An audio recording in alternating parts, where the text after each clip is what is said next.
When we think of Easter, we think of it as a very cheerful and happy time. We decorate with pastel colors. It takes place after a long winter and the sparse time of Lent. We associate it with the freshness of spring. We often feel at Easter like we have turned a corner and are coming down to the home stretch of our year into the slower pace of summer. Our spirits usually feel a little lighter. We celebrate because we can enjoy once again whatever we have given up for Lent. So, Easter Sunday often feels like a long overdue celebration, a release from darkness. This Easter, of course, feels very different. We are living in a very uncertain time. In the shadow of COVID-19, we do not know exactly how we are supposed to act. We are prevented from feeling the excitement and the energy that just comes from gathering as a crowd. Large groups bring energy and excitement and anticipation that just can't be replicated at home. And sadly and honestly, we are all struggling with doubts and with confusion. This Easter feels very different because of the uncertainty, because we feel in the dark. But let me take a moment to remind ourselves of a story, a very important story, one that has direct impact on our lives as believers. He is not here. He has been raised, as he said. It's true.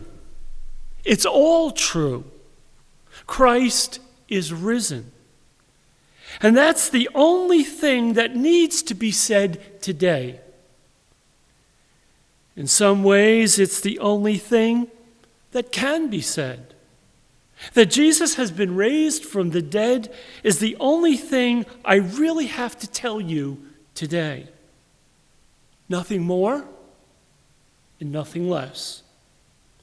It's the same thing the angel told the two women who went to Jesus' tomb. He did not tell them once, but rather twice. He is not here, he has been raised. He is not here, he has been raised. It was true. The disciples eventually saw Jesus. They touched him. They heard his voice. It was all true. St. Matthew, in his gospel, doesn't offer us much more than that in his account of the gospel, other than what John said. He does not explain how it happened, only that it did happen. He is more interested in us living the truth in this story than he is in us knowing the details of the story. The truth of this story, as he tells it, is earth-shaking. It changes the ground on which we stand and the way you and I live. Why? Because Jesus' resurrection can fill us with hope for the future. And hope is a confident expectation of the goodness that is coming. It is a desire to experience God's promises. Hope corresponds to our natural desire for happiness. We are all on certainly a happiness quest, and hope is a confidence that we ultimately will find our happiness and fulfillment in God. Hope is faith directed towards the future. And faith believes God exists and has the power to bring goodness into our lives. Hope is a confidence that He will bring that blessing into our lives, especially in times of darkness. Hope keeps us from discouragement and sustains us in times of darkness.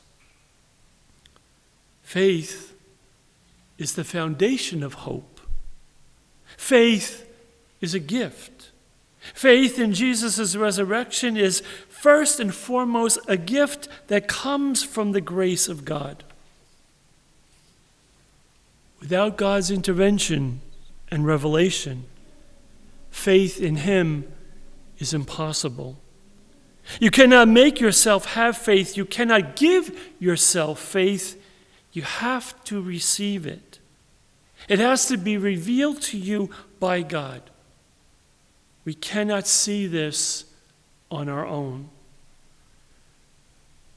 Faith comes from reading the story again and having an open and honest heart and mind to the faith and hope that comes from the resurrection of Jesus Christ. God wants to give each of us that gift of faith. And each of us needs something different to receive that faith. And in the story of Jesus, we find that. Every year, I come to this day wanting only one thing. I want to be told and I want to be reminded that the story is true and that the story can be trusted and that it is a reality in my life. I guess now more than ever, I suspect that's what you also want, and that's why you're here this morning.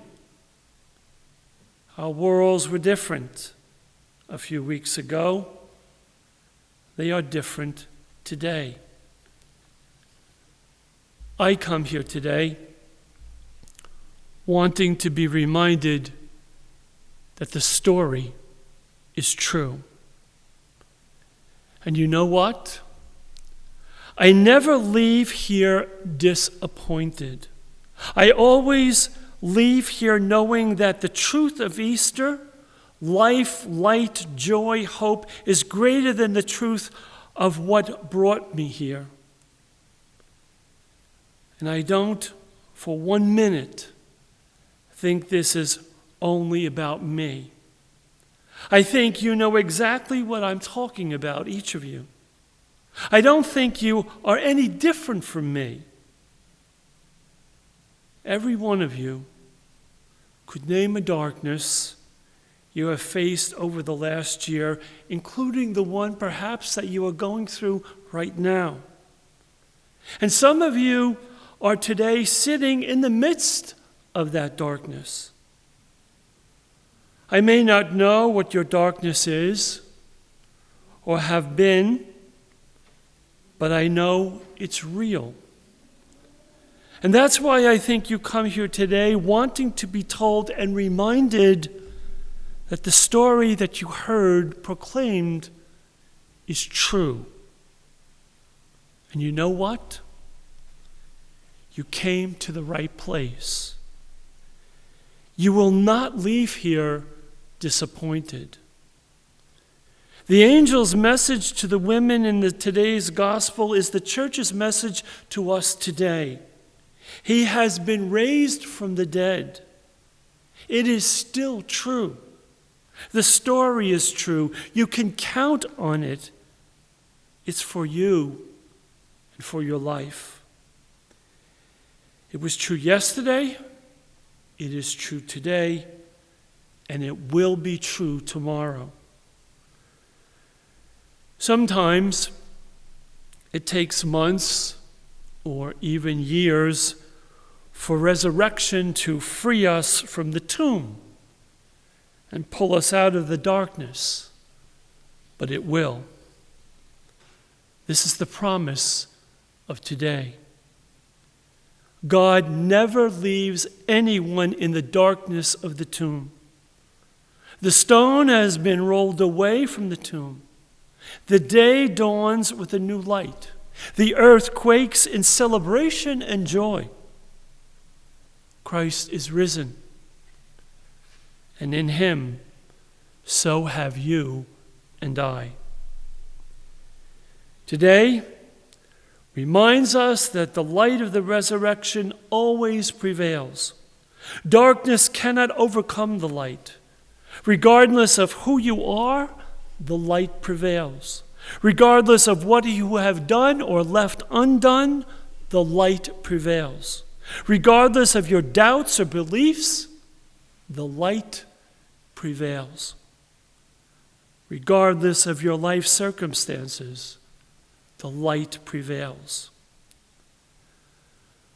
I can't tell you how it happens, but I know that it does.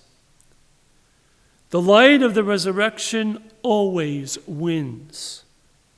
Everything about us says we can trust in that.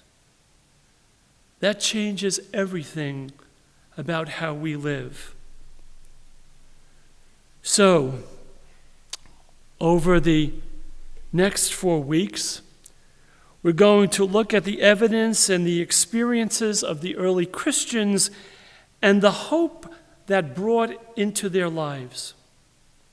Faith and hope are two things we desperately need right now. They are available. So I want you to make a few commitments to get the most out of this series. 1, commit to join us on our website. This is a series that you want to be part of. It will help deepen your faith and give you hope for the future. 2, I encourage you to read the Gospel of John, just chapters 20 and 21 over the next week. You can read those chapters in just about 10 minutes. Read a little bit each day, or read them over and over again, whatever you prefer. If you already believe, these verses will strengthen and bolster your faith. If you don't believe, or maybe aren't sure, it's a great place to explore the evidence. Faith in Jesus' resurrection brought the earliest followers of Jesus from despair to hope, from fear to confidence in the future. It will do the same for you.